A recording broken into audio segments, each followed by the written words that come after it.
This presentation is on the Silk Road. The Silk Road and the origin of the Silk Road was a network. The Silk Road was a network of trade routes. It was established during the Han Dynasty in China. Originating in design, the 4,000-mile road was really not really just a road, but more like a pathway, a cavern track paved by many people who used it to use the trade route to get to many places, and followed the Great Wall of China. Along it was many cities on trading posts that people would use to trade their goods. It followed the Great Wall of China to the northward bypass of the Talakan Desert in China.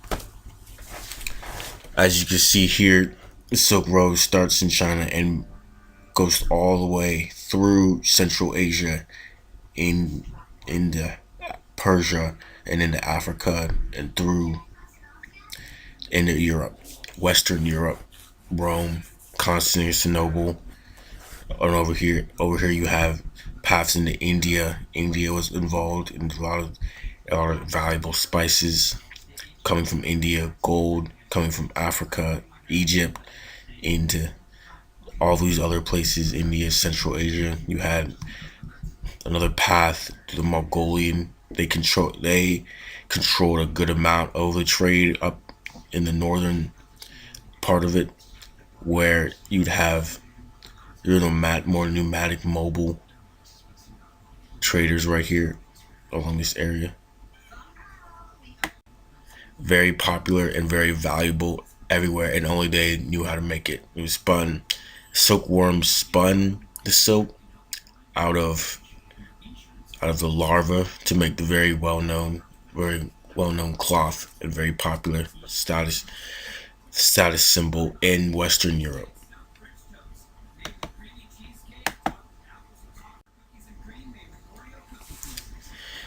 And that was, of course, not just for silk. There's many other things traded. Everywhere has something valuable that other people wanted.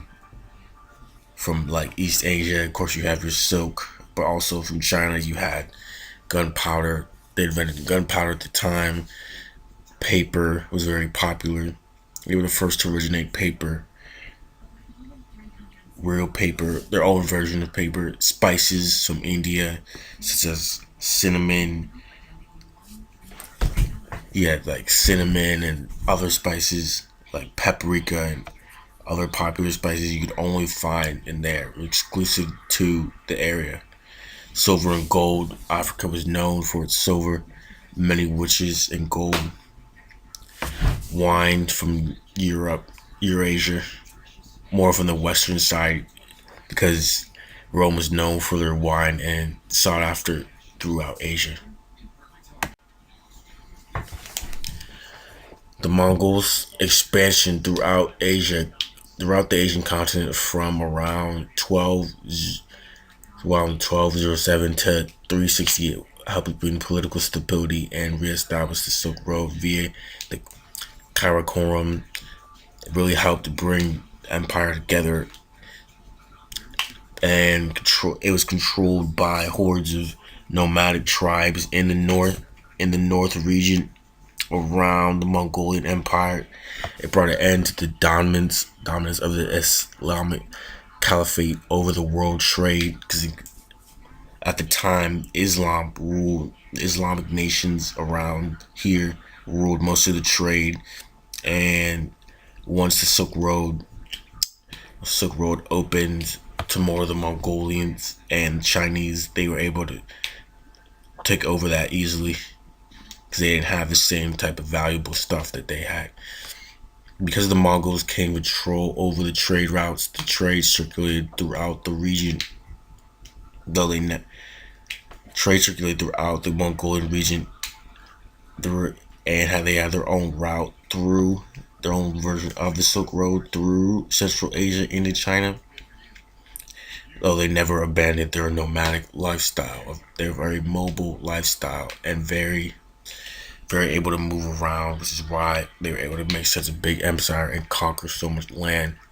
Because under the rule of Genghis Khan, they were able to amass one of the biggest empire to ever exist. They were so conqueror, they were so powerful, and they just dominated most of Europe. Here's a timeline of the Silk Road. It officially opened in 130 BCE in China. By 129, the Parthians have conquered Mesopotamia over the Islamic nation, and around the Islamic nation, the Silk Road in China is now controlled by the Parthians. By 27 BCE, the reign of Augustus Caesar in Rome, the golden age of Rome. Rome is very wealthy, and Chinese silk was very popular in Rome. It's shown as a very status symbol and a very sought after item in Rome. Even though it had to travel so far, it was very rare and hard to get in Rome. 160 CE through 180 CE, the reign of Emperor Marcus Aurelius in Rome. Chinese silk is still very popular as the emperor is still going strong. By 476, the Roman Empire and the Western Roman Empire has fallen, and due to this, the valuability of silk goes down because it's not worth as much, it's not as sought after, more not really as valuable. By 527 through 565, the reign of Emperor Julian of Eastern Rome, the Byzantine Empire have emerged, and the beginning of the Silk and Byzantine starts. By 542 CE, the bubonic plague arrives, thought to have been brought through the Silk Road, which devastated Constantinople and a good amount of their population. Of course, then the trade market takes a hit because not as much people, and you have disease running around, so there's not much you can do about that. There's a lot of artistic influence that was exchanged via the Silk Road, particularly through Asia, where Hellenistic, Iranian, Indian, and Chinese influence could intertwine, kind of mix together. Example of this is the Greco-Buddhist art represents one of the most vivid examples of this interaction of the mixing of culture and religion. Silk was also a representation of art serving as a religious symbol. But of course, the most important it was used for the currency, as long as the most valuable version of currency along the Silk Road.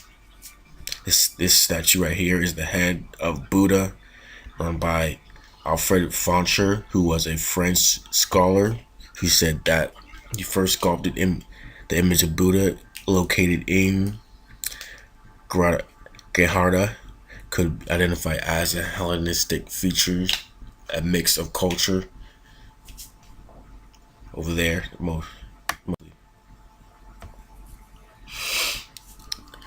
Despite all the valuable goods of the goods traded, the greatest value of the Silk Road was the exchange of culture, such as art, religion, philosophy, technology, language, science, architecture, and a lot of other elements of civilization in Europe and Asia was of course exchanged through the network of routes. But also you had bad things like diseases. Of course, you had enemies attacking from the Great Wall of the Mongol Empire. They had to make the Great Wall to prevent that. But mostly you had disease traveling as evidence as through the spread of the bubonic plague in 542, which is thought to have arrived in Constantinople by the way of the Silk Road, which devastated the Byzantine Empire. As you can see here, the path of the bubonic plague follows the same path of the Silk Road from China into Central Asia and through into Europe. Modern day, there's parts of the Silk Road that still exist today. They've paved the highway, connected connecting Pakistan and Uyghur autonomous region of Xinjiang, China. The old road has been kept safe by the United Nations throughout centuries. A plan for a trans-Asian highway and railway counterpart of the road has been proposed by the UN Economic and Social Commission for Asia and Pacific. And that's the end.